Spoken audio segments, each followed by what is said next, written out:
Hello, it's Alex. Welcome to my channel. Thank you for joining me for this week's Friday SEWS, and thank you so much for all your comments last week. It seems like there was a lot of encouragement to keep going with the Friday SEWS idea, and yeah, it looks like it's working for you, which is brilliant because I think it's going to work better for me. And so therefore this week is a bit of a catch up on what I've been doing in the last week sewing wise. I probably should have done this video in the shed because I'm going to be showing you my finished Aimee skirt and something else where you need to see the full body. But I woke up this morning to snow and yeah, I'm not going to go down there and freeze. And you know, what I'll do is I'm going to nip downstairs later and take some footage and insert that, so hopefully we can make that work. It's also the reason why I'm slightly cheating and I am wearing a jumper and not something me made, because I don't really want to whack the heating up and heat the whole house just for me. That's not to say the heating's off, I just mean not whack it up. Anyway, I digress. So the Aimee skirt from Joli, it is finished and I will insert the said footage, and I'm really pleased with it. One thing I noticed when I inserted some photographs when I edited last week's video is that the little pleats, so it has these yokes at the side, little side yokes. Are they yokes? Let's call them yokes. And they have pleats that run off them at the front and the back. And I noticed on those images that those pleats were sewn down, which I hadn't done. So I thought actually that might work really well for me because I liked the effect of the pleats being sewn down on my pleat front trousers. So I have done that and I think that works a little bit better. But yeah, I reinserted the zip, unpicked it, reinserted the zip, hemmed it. That was all that I had left to do on it. I'm really happy with it, and there is a but, and it's nothing to do with the pattern. I love this fabric. It's absolutely gorgeous, this Herringbone Cupro from Rainbow Fabrics. It's been lovely to handle, and I think it's going to be really lovely to wear. Oh, it's horrible to iron though. I probably have told you this before, but I hate ironing.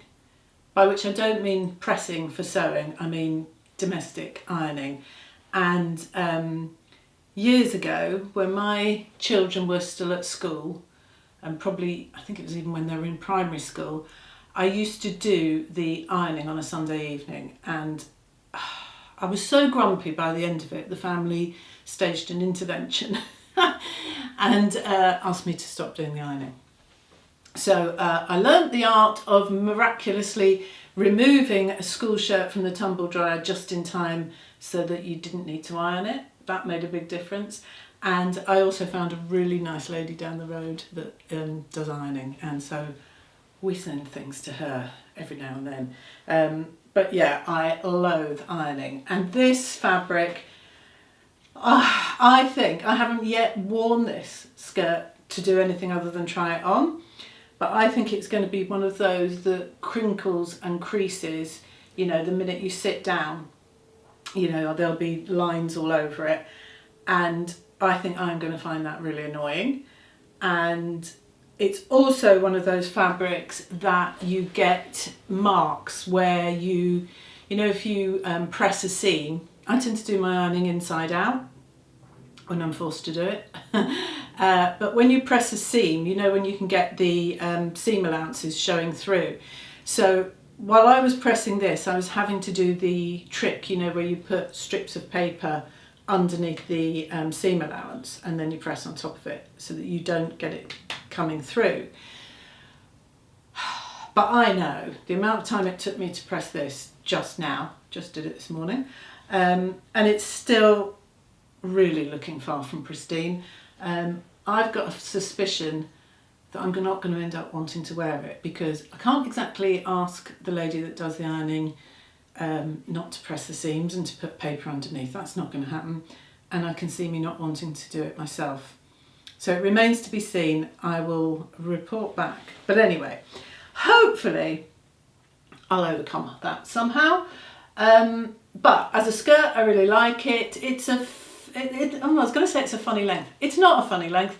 It's a length I'm not familiar with or comfortable with, because it's a midi length. But yeah, I think I said to you last week, did I say that I bought these new boots? And it's half the reason I wanted to make some skirts and dresses was to wear the new knee-length boots. And I think it does look good with knee-length boots, so I'm happy with that. Yeah, let me know what you think. One of the things that is quite good about it as a sewing pattern is it's not particularly fabric hungry. That midi length in my size, and I think I made a size 40, required 1.6 metres of fabric, and I think you could easily squeeze it out of 1.5. You know, if you're ordering fabric online, you've usually got to order it in 0.5 of a metre increments, certainly in the UK anyway. So I reckon you could squeeze it out of 1.5 metres, which is really good. And if you made the midi version, not midi, the mini version, I think that comes out of a metre of fabric. So yeah, it's quite good for that funny, I don't know, I've definitely speculatively bought fabric at 1.5 metres and then got it home and thought, why didn't I just buy a bit more? So it's quite good from that point of view. I think it goes up to, I can't remember what size it goes up to. I'll put a title. So I had a bit of odd time in between finishing that skirt and making my next thing, which I'll show you in a minute, because I didn't have the right fabric and it was a Sunday and the shops weren't open. So I spent the time going and sorting my fabric stash out.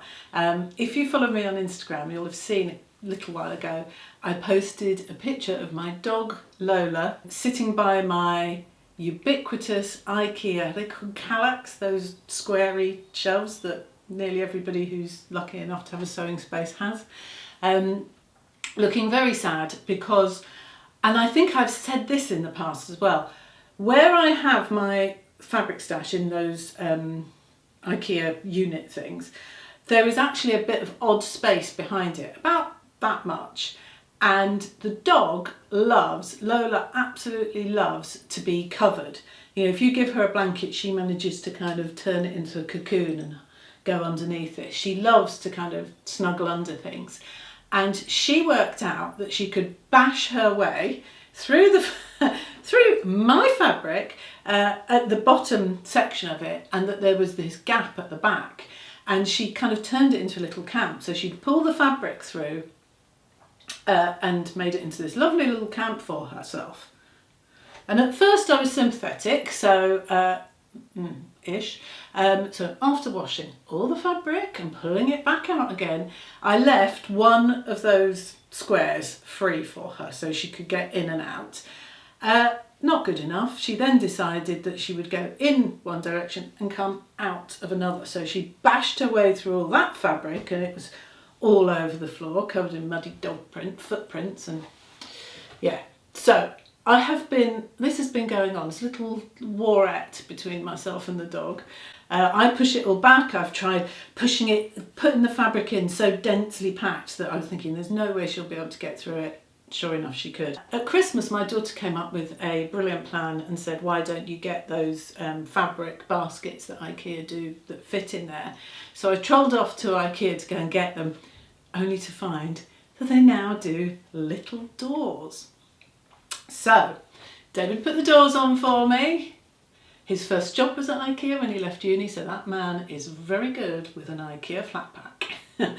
I spent a whole day going through all the fabric, picking out anything. I seem to have quite a lot of remnants in there, so I pulled anything out that was a remnant, going through the bits and pieces that I've had for years that I don't seem to be using.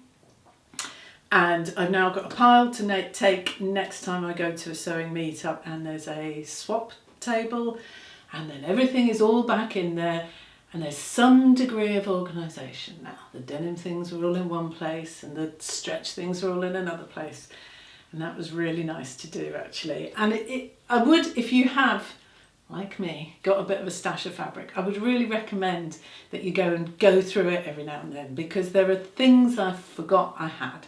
Last week I said, I'm really pleased about this, right. Last week I said in the video that I was planning this week to make the Delano dress. I had showed you my top version of it that I'd made before Christmas in a print that was, I felt, too busy to show the lovely details on the top. So I decided that I was going to make a dress version, and I recorded that video on Thursday. Thursday evening, I'm sitting there with my alcohol-free gin and tonic and having a little peruse through Instagram, and I got a direct message came up from Monty from, oh my god, she did actually say how to pronounce it and I've forgotten. I hope she'll forgive me. Anyway, from the pattern company, I'll put a title, saying that she had posted it had come to her attention that I had given her pattern a mention in December, and she posted a video on YouTube with her response to the questions I had, or to some of the things I said about the pattern. I was absolutely blown away, and even more so when I clicked through and watched the video. So obviously I am going to put a link to that below if you want to go and see it. How wonderful. And if you do go and see that video, you're going to see that she is the nicest lady. I was really touched. I really appreciate the effort that she went to, and yeah, I really did learn quite a lot by watching her video, and I'm certainly going to be looking out for any more patterns that she comes up with. So that definitely sealed the concept of making the Delano dress this week. So I remembered that I had this fabric in my stash. I'm going to put up an image of the dress so that you can see what it looks like, in case you didn't see that video before. But yes, basically it has these absolutely beautiful pleats, a little, like a kind of little yoke. I think she just calls it the little piece of fabric. It's like a little yoke at the side with a V-neck, pleats underneath, so it's a really kind of oversized look, or very drapey look. But for me, the thing I really liked is on the long sleeve version, you've got these sleeves with this beautiful gathered cuff. It's cut in such a way that you really do see all the gathers around your wrist. And yes, so I had in mind that I would make it out of this fabric that I've got, which is a linen and wool mix.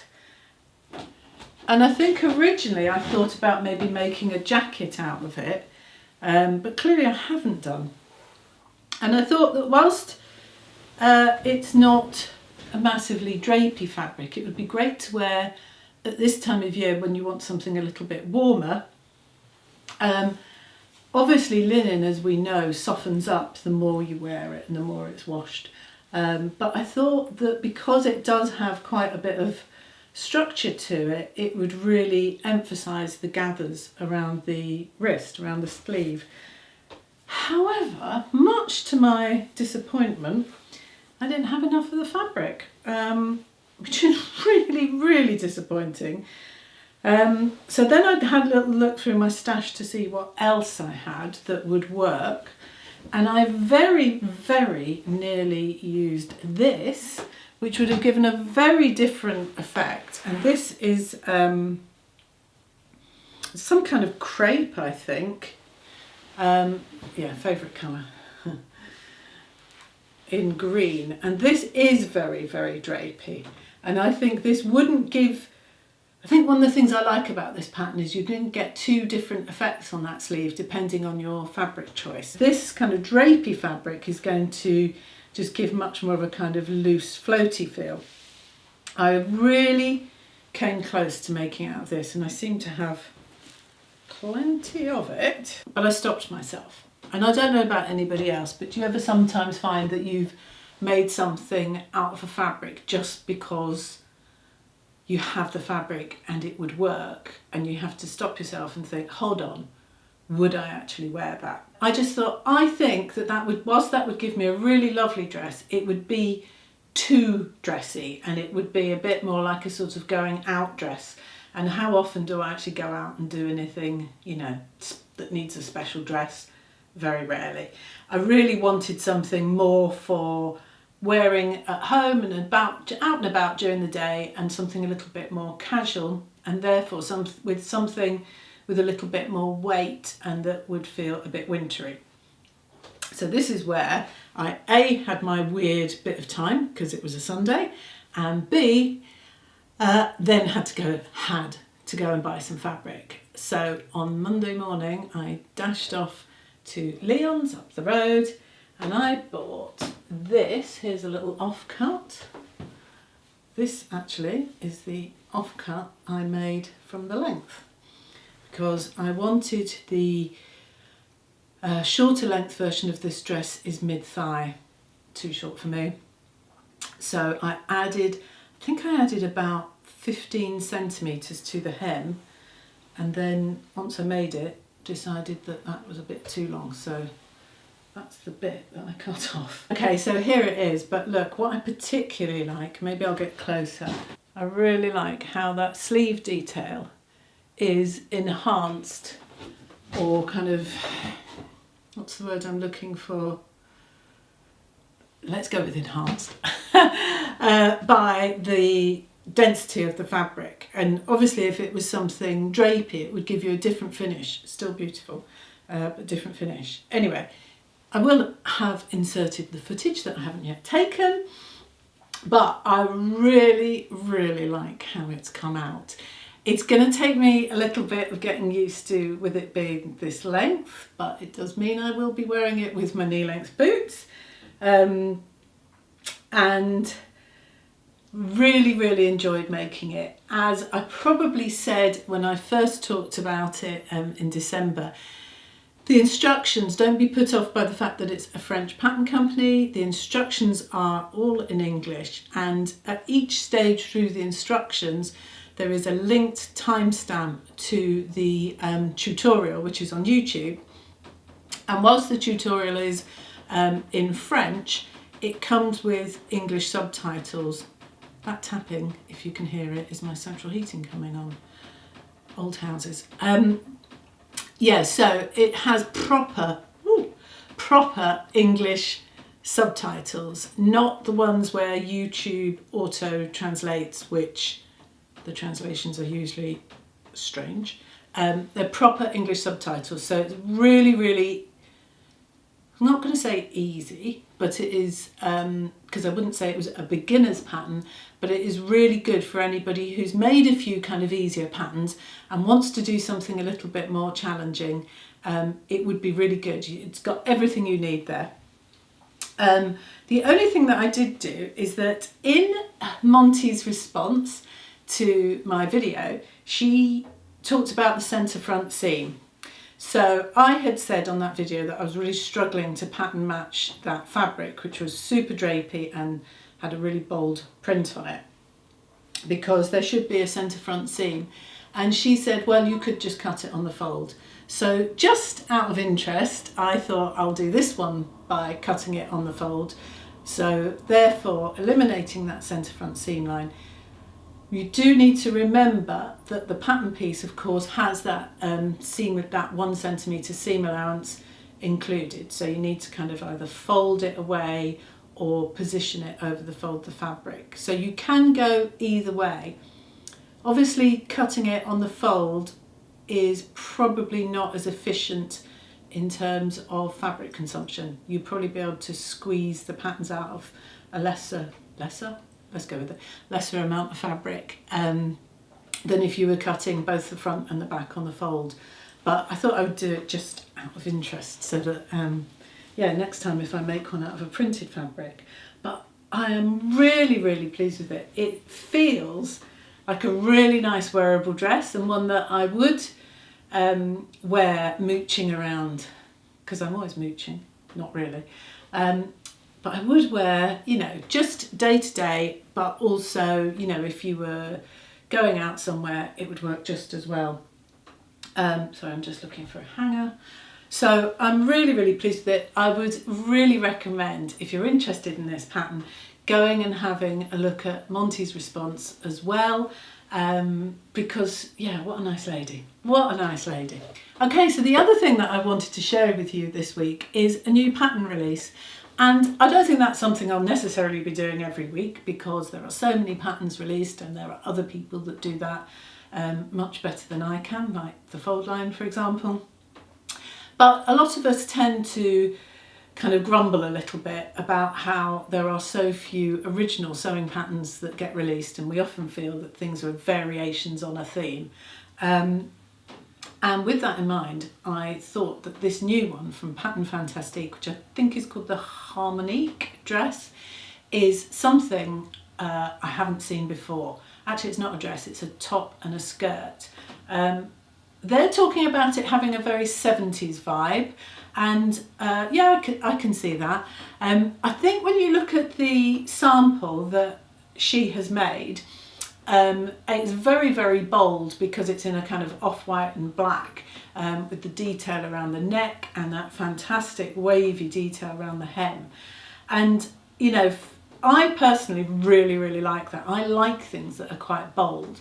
But I know not everybody does. And I was thinking, even if you're somebody that didn't want to do something quite as graphic as that, colour blocked, you know, using a print fabric or using two print fabrics, or, you know, sometimes you get the same print in a couple of different colourways from some of the fabric companies, that would really work really well. Or if you did something like a plain fabric and then the wavy section in, say, something like a polka dot or a check. I think there is so much you could do with this. And again, a little bit like the Delano dress, a lot of it would come down to weight of fabric. I think it's an amazing, amazing pattern. And I was really excited to see something different for once. So I really wanted to share that with you. I will, of course, link it down below. Don't have any, you know, affiliation or anything to that pattern company. Just thought it'd be a really good one to look at. And in regard to patterns, I also wanted to say thank you so much to everybody who gave me suggestions for dungarees, which of course I forget elsewhere in the world tend to be called overalls or coveralls. Anyway, we call them dungarees. For Dave, men's dungarees patterns. Thank you so much. I have checked out all the options. There are ones from Twig Tale. There is a set from I Am Patterns. There is the Merchant and Mills pattern, which, whilst on their website being on female, certainly look unisex. Somebody suggested Helen's Closet Yantas, which I have made the Yanta pattern, and I think agree that that would also work for a man. And also somebody very kindly suggested that on there's a YouTube channel called So Live, where she does a lot of sew-alongs and tutorials, and she's actually got two for making men's dungarees or overalls. I think what I'm going to do is I'm going to use the ones from Twig Tale. They're called Rainhaven, but I'm going to slightly adapt them, and I'm going to use some of the pockets and some of the details that have come with my patterns from Waffle Patterns, the apron that I recently made for Ruby, and also I made a skirt a little while ago, and they have lots of those kind of utility or cargo style pockets, and you know, like the little side strap for carrying your hammer. So I'm going to sit down with Dave and work out what bits and pieces he'd like, and put some of those perhaps on the bib, and might do the hammer thing across the pockets. But yeah, so thank you very much for all those options. In theory, that's what I'm going to do in the coming week, unless something changes, because I'm not signing any contracts that's guaranteed. But yeah, in theory, that's what I'm going to make this week. So hope that all makes sense. Thank you very much, everyone. As always, yeah, the response last week was really nice, because I wasn't sure how it would go down, and I think you all seem to understand why Friday Sews would work really well for me, and that I'd kind of been struggling a little bit to get my act together. So yeah, thank you very much everyone. See you soon. Bye bye.